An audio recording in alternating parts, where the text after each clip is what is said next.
नमस्कार, बहुत बहुत स्वागत है आप सभी का हमारे विशेष कार्यक्रम में। मैं आप सभी के साथ हूं कंचन। आज का ये विशेष कार्यक्रम और भी विशेष होने जा रहा है क्योंकि आज हम बात करेंगे कि माँ बगलामुखी का अनुष्ठान आप कैसे करा सकते हैं। क्या माँ बगलामुखी का अनुष्ठान हर कोई करा सकता है?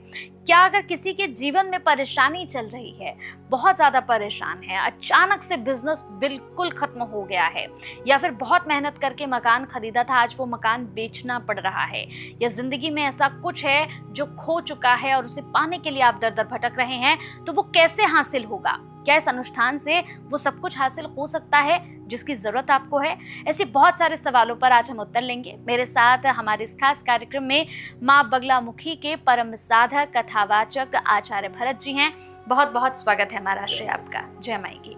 महाराष्ट्री, जैसे हमने अनुष्ठान की बात करी, तो जब भी मैं आपके साथ करती हूँ पॉडकास्ट, तो उसके बाद मेरे खुद के बहुत सारे फ्रेंड्स हैं, ऐसे नोन्स हैं जो मैसेज करते हैं और पूछते हैं कि महाराष्ट्री से आपने पूछा अनुष्ठान के बारे में, तो महाराष्ट्री ने कहा कि अनुष्ठान थोड़ा महंगा होता है।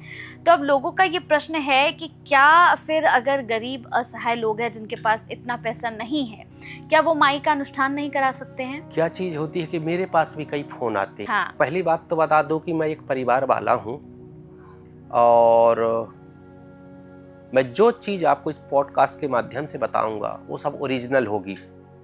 ठीक है, दो प्रक्रिया उनको मैं बताता हूँ सबको। माता रानी बगलामुखी से संबंधित, देखिए भैया, ये राहु केतु का अनुष्ठान तो है नहीं, इनमें औषधियां लगती हैं।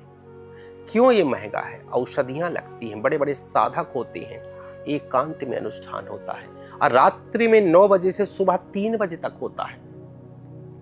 हड्डी तोड़ मेहनत होती है, अतंत्र मार्ग है ये। मान के चलिए आपके घर में किसी ने तंत्र किया है, आप रोड पे आ गए हैं, आप बर्बाद हो चुके हैं, आप किसी साधक के पास गए या मुझे ही आपने फोन किया और मैंने कहा कि बगलामुखी का अनुष्ठान करवाइए। आपने कहा ठीक है।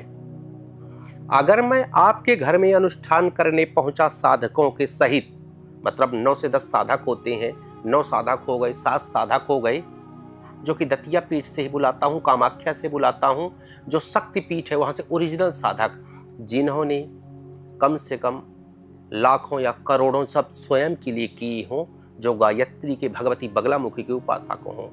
अनुष्ठान आपके यहाँ हुआ, वो बाधा जो आपके साथ चल रही थी, अगर हमने अनुष्ठान किया तो लौटेगी वो तंत्र लौटेगा। कहाँ जाएगा? वो जो आपके ऊपर किया था तंत्र, उस तांत्रिक के पास हो जाएगा और तांत्रिक समझेगा कि कौन उतार रहा है, कौन प्रयोग कर रहा है, वो तांत्रिक हमारे ऊपर फिर करेगा टारगेट।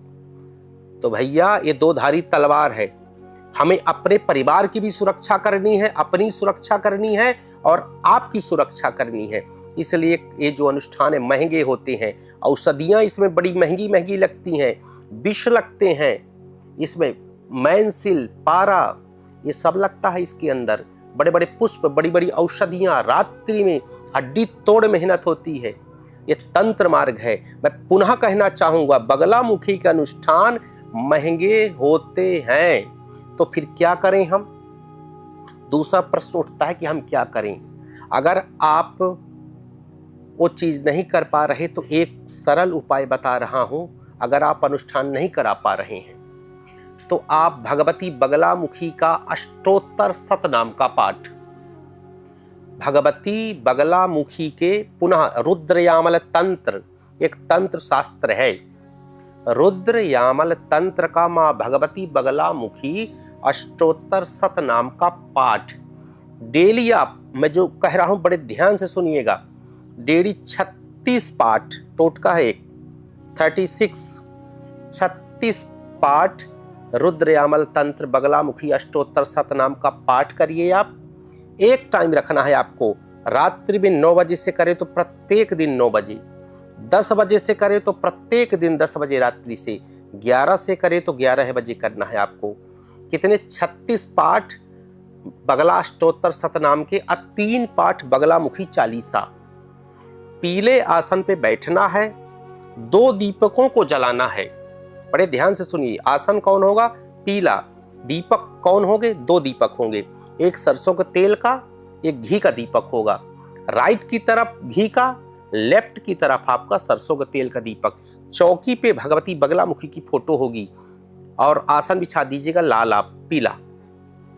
आसन पे बैठ जाना। स्नान करने के बाद जो आपका संकल्प है, जो आप चाहते हो, अगर आप रोग से परेशान हो, आप बाधाओं से परेशान हो, शत्रु से परेशान हो, किसी रूप में किसी चीज से आप परेशान हो, शत्रु अगर कोई आपको परेशान कर रहा है तो अष्टोत्तर शतनाम करने के पहले जल लेकर के शत्रु का नाम लेते हुए कि मेरा नाम ए है, मेरा गोत्र ए है, मेरे को ऐसी ऐसी बाधाएं हैं, ये मेरा शत्रु है और इस शत्रु का शमन हो, शत्रु मेरा मित्र बने, या जो आप चाहते हो बोल करके जल को सामने छोड़ दीजिए और डेली पाठ करिए। 36 पाठ, 3 जो है चालीसा के पाठ रात्रि में अब भगवती के फोटो के समक्ष अब दिल से, भाव से, श्रद्धा से भैया करने वाली भगवती है, बगलामुखी है।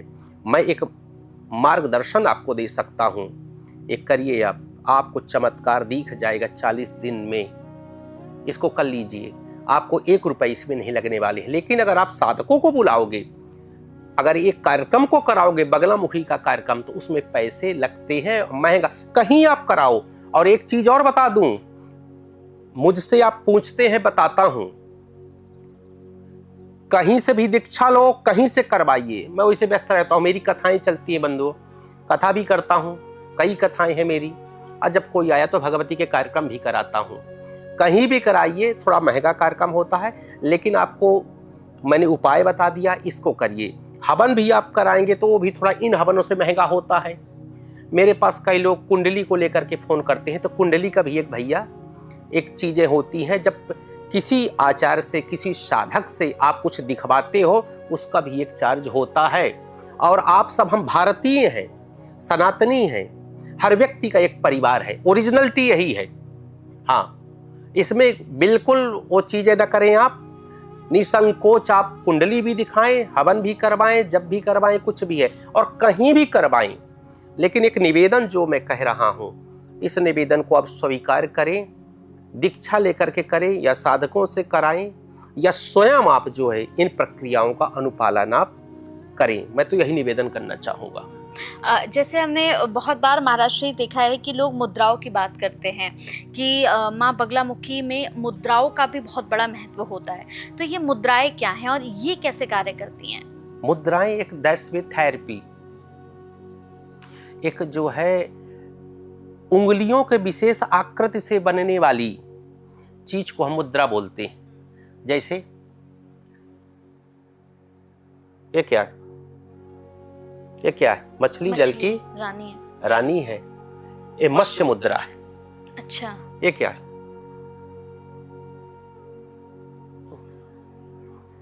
ये जो जल में दिखाया जाता, दैट्स मीन अमृतीकरण जल का जब किया जाता है।